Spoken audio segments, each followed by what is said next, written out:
बात की जाए रेड्डी जाति की तो इसकी शुरुआत विजयनगर राज्य से हुई थी। ये जाति काफी बलवान, पराक्रमी और साहसी होती है, लेकिन हमेशा से ऐसा नहीं माना जाता था। रेड्डी जाति को शुरू में शासक के रूप में नहीं देखा जाता था, लेकिन इस जाति ने अपने पराक्रम और साहस से इस चीज को भी हासिल कर लिया, जिस वजह से रेड्डी जाति को भारत की सबसे शक्तिशाली जातियों में से एक माना जाता है। इस जाति के सबसे प्रसिद्ध शूरवीर थे नरसिम्हा रेड्डी, जिनकी ताकत और पराक्रम के किस्से हम इतिहास में भी देख सकते हैं। इस जाति के लोग भारत के आंध्र प्रदेश, तमिलनाडु और केरल जैसे राज्यों में सबसे ज्यादा पाए जाते हैं और इस जाति के अंदर आने वाले लोग अपने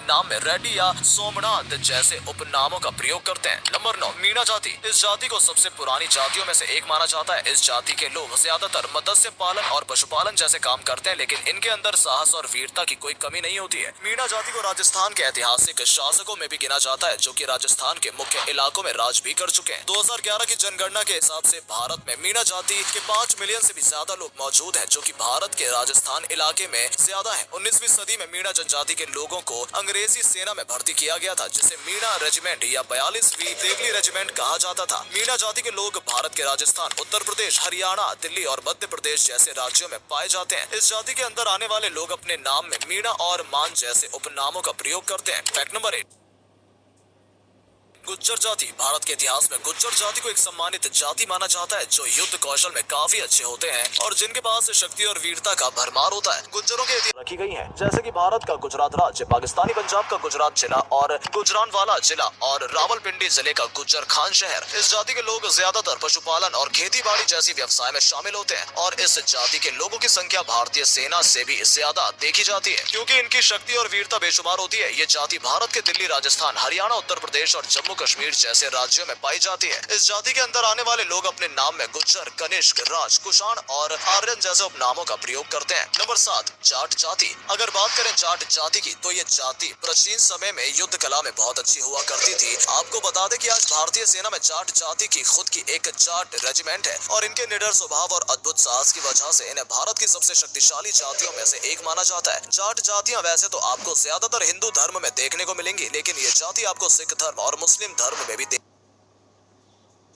देखने को मिल जाएंगी। ये पराक्रमी जाति भारत के उत्तर प्रदेश, हरियाणा, पंजाब, गुजरात, मध्य प्रदेश, उत्तराखंड और हिमाचल प्रदेश जैसे राज्यों में पाई जाती हैं। जाट जाति के अंदर आने वाले लोग अपने नाम में जाट, चौधरी, देशवाल, मल, पुनिया और रंधावा जैसे उपनामों का प्रयोग करते हैं। नंबर 6, कुर्मी जाति। कुर्मी जाति का मुख्य पेशा कृषि होता है और कुर्मी शब्द का अर्थ भी कृषि ही होता है। कुर्मियों को मुगलों व ब्रिटिश द्वारा उनकी कार्य नैतिकता, जुताई और खाद के लिए काफी तारीफ भी मिलती थी। इस जाति ने इतिहास में हुए भारत में उज्जैन विद्रोह में राजपूतों का साथ देकर उनके साथ मिलकर लड़ाई भी की थी और इस तरह का जज्बा होने की वजह से इस जाति को सबसे बलवान और साहसी जातियों में से एक माना जाता है। इस जाति के लोग भारत के बिहार, पश्चिम बंगाल, झारखंड, उत्तर प्रदेश और हरियाणा जैसे राज्य में पाए जाते हैं। कुर्मी जाति के अंदर आने वाले लोग अपने नाम में रावत, सेन और पटेल जैसे उपनामों का प्रयोग करते हैं। इस जाति के लोगों का योगदान भारत को आजादी दिलाने में भी था। नंबर 5, सिख जाति। भारत के इतिहास में सिखों का इतिहास बहुत ज्यादा साहस भरा और वीरता पूर्ण रहा है। इस जाति की शुरुआत 15वीं सदी में गुरु नानक देव जी ने की थी। आमतौर पर सिखों के 10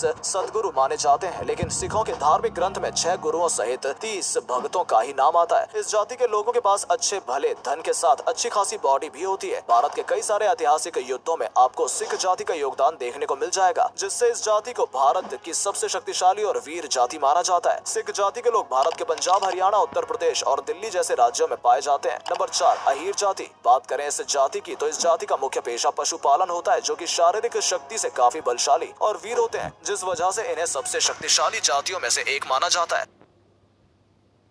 भारत में अहीरों को कई अन्य नामों से भी जाना जाता है, जैसे महाराष्ट्र में गवली, उत्तर प्रदेश में घोषी या गोप, गुजरात और दक्षिण भारत में आयर, गोल्ला या कोनार आदि नामों से जाना जाता है। असलियत में अहीर जाति के लोग महाराजा युद्ध के वंशज हैं, जो कि एक चंद्रवंशी पराक्रमी राजा थे, जिन्होंने भारत के कई सारे राज्यों पर अपना राज किया था। इस जाति के लोग भारत के बिहार, उत्तर प्रदेश, हरियाणा और दिल्ली जैसे राज्यों में सबसे ज्यादा पाए जाते हैं। इस जाति के अंदर आने वाले लोग अपने नाम में यादव, सिंह, राव, प्रताप और चौधरी जैसे उपनामों का प्रयोग करते हैं। नंबर 3, भूमिहार जाति। आपको बता दें कि भूमिहार का मतलब होता है भूमि, यानी कि जमीन का मालिक, मतलब जिसके पास ज्यादा जमीन होती है उसे भूमिहार कहते हैं। इस जाति के लोग अंग्रेजों के शासन के समय भी काफी ताकतवर और वीर हुआ करते थे और क्योंकि इनके पास काफी जमीन और शक्ति हुआ करती थी, इस वजह से इस जाति के लोग काफी बलवान और वीर माने जाते हैं।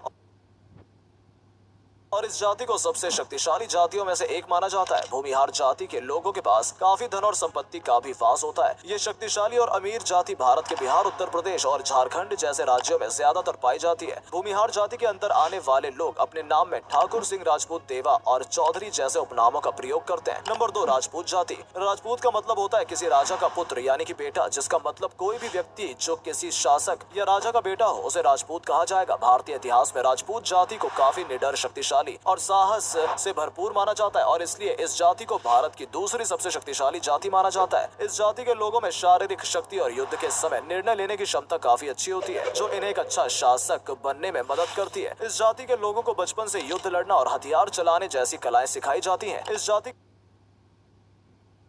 के लोग भारत के बिहार, उत्तर प्रदेश, हरियाणा, हिमाचल प्रदेश, मध्य प्रदेश और पंजाब जैसे राज्यों में सबसे ज्यादा पाए जाते हैं। इस जाति के अंदर आने वाले लोग अपने नाम में राजपूत, सिंह, चौहान, मौर्य, ठाकुर और चौधरी जैसे उपनामों का प्रयोग करते हैं। नंबर 1, ब्राह्मण जाति। इस जाति का भारत में काफी मान और सम्मान दिया जाता है और